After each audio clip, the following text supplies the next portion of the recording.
আব্দুল কাদের জিলানী রাহমাতুল্লাহ আলাইহির একটি চমৎকার ঘটনা রয়েছে।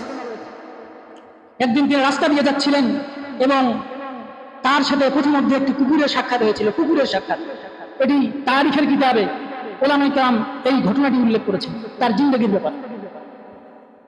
তো আল্লাহ তাআলা কুকুরের জবানকে খুলে দিয়েছেন।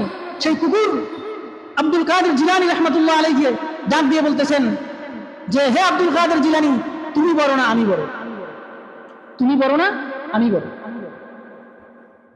আব্দুল কাদের জিলানী রাহমাতুল্লাহ আলাইহি তিনি চিন্তা করলেন, যদি আমি বলি যে আমি বড়, তাহলে নিজের মধ্যে অহংকার তৈরি হবে।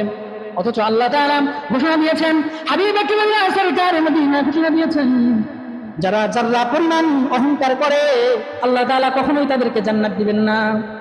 যারা যারা পরিমাণ কি করে অহংকার করে, যার অন্তরে যারা পরিমাণ অহংকার থাকবে, বড়ত্ব ভাব থাকবে, আল্লাহ তাআলা তাকে জান্নাত দিবেন না।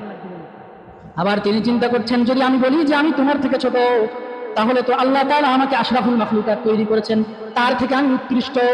সমস্ত সৃষ্টির মধ্যে আল্লাহ তাআলা আমাকে সেরা জীব হিসেবে সৃষ্টি করেছেন এবং আল্লাহ তাআলা আমাকে কোরআনের ইলম দিয়েছেন, হাদিসের ইলম দিয়েছেন, এগুলো আমার সিনায় রয়েছে। যদি আমি কুকুরকে বলি তোমার থেকে আমি ছোট, তাহলে এই কোরআন আর হাদিসকে অসম্মান করা হবে, আর আশরাফুল মাখলুকাতের যে বিষয় সেটিকেও অসম্মান করা হবে। তিনি চমৎকার একটি উত্তর দিলেন, বললেন, কুকুর, যদি আমি ইমানের সাথে মৃত্যুবরণ করতে পারি তাহলে আমি তোমার থেকে ভালো, আর যদি ঈমান নিয়ে আমি মরতে না পারি তাহলে তোমার থেকে আমি খারাপ। কি চমৎকার জবাব দিলেন! যদি আমি ঈমান নিয়ে মরতে পারি তাহলে আমি তোমার থেকে ভালো, আর যদি আমি ঈমান নিয়ে মরতে না পারি তাহলে আমি তোমার থেকেও খারাপ। কারণ শুনে নাও, যদি আমি ঈমান নিয়ে মৃত্যুবরণ করি তাহলে আল্লাহ তাআলা আমার জন্য চিরস্থায়ী জান্নাতের ব্যবস্থা করেছেন, আর যদি আমি ঈমান না নিয়ে অন্ধকার কবরে চলে যাই তাহলে আল্লাহ তাআলা আমাকে চিরস্থায়ী জাহান্নামের ব্যবস্থা করে দিবে। শুধু তাই নয়, ও কুকুর, শুনে নাও, তোমার তো কোনো বিচার হবে না। তোমার যখন ইন্তেকাল হয়ে যাবে, তুমি যখন দুনিয়া ছেড়ে চলে যাবে, কিয়ামতের দিন তোমাকে আল্লাহ তাআলা মাটির সাথে মিশাই দিবে, তোমার কোনো বিচার হবে না, তোমার জান্নাত হবে না, জাহান্নাম হবে না।